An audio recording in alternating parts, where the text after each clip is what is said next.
This is Jamo delight. So இன்றைக்கி நம்ம Meesho unbox video தான் நம்ம பார்க்க போகிறோம். ஸோ இந்த ப்ராடக்ட் பார்த்திங்கன்னா 30 இட்லி செட்டு. ஸோ இதில் வந்து 3 பீஸ் இருக்க மாதிரி நாங்கள் வந்து ஆர்டர் பண்ணியிருந்தோம். இதில் நிறைய செட் இருக்குது, 5 and 8, 10, 12 அந்த மாதிரி இருக்குது. ஸோ நான் வந்து பார்த்திங்கன்னா 3 பீஸ் செட் வந்து வாங்கியிருந்தேன். ஸோ ரொம்ப நாளாகவே வந்து எனக்கு 30 இட்லி செய்யணும்னு ரொம்பவே ஆசை.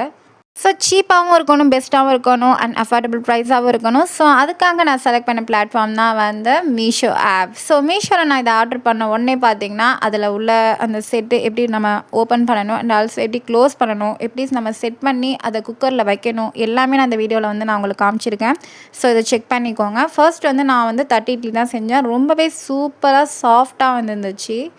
ஸோ நெக்ஸ்ட் ஒன் பார்த்திங்கன்னா இடியப்பம் வந்து நான் செஞ்சுருந்தேன். ஸோ இடியப்பமும் பார்த்திங்கன்னா ஆஸ் யூஷுவல் நம்ம எப்படி இடியப்ப தட்டில் இடியப்பம் புளிவோமோ அதே மாதிரி இந்த 30 இட்லியில் வந்து நான் இடியப்பம் புளிஞ்சிக்கிட்டேன். இதை வந்து நான் குக்கரில் ஒரு 10 மினிட்ஸ் வந்து அவிச்சி எடுத்துட்டேன். ரொம்பவே சூப்பராக அழகாக வந்து எப்படி 30 இட்லி வந்துச்சோ அதே மாதிரி 30 இடியப்பமும் ரெடி ஆகிட்டு. ஸோ இந்த இடியப்பத்தை பார்த்திங்கன்னா நீங்கள் 30 தான் செஞ்சீங்க அப்படின்னு யாருமே நம்ப மாட்டாங்க. ஸோ அந்தளவுக்கு ஷேப் அண்ட் ஆல்சோ கலர் எல்லாமே பர்ஃபெக்டாக வந்துருந்துச்சு. அண்ட் நெக்ஸ்ட்டு பார்த்திங்கன்னா புட்டு ஆல்சோ நாங்கள் வந்து இந்த 30 இட்லி செட்டிலே நாங்கள் வந்து அவிச்சிட்டோம். இதுவும் ரொம்பவே ஈஸியாக பர்ஃபெக்டாக அழகாக உதிரியாக வந்துருந்துச்சு. ஸோ ஒரு ப்ராடக்ட் வச்சு நான் ஈஸியாக 3 விதமான டிஃபன் செஞ்சுருக்கேன். ஸோ இந்த ப்ராடக்டோட லிங்க் வேணும்னா கீழே டிஎம் பண்ணுங்கள். அண்ட் தேங்க்ஸ் ஃபார் வாட்சிங்.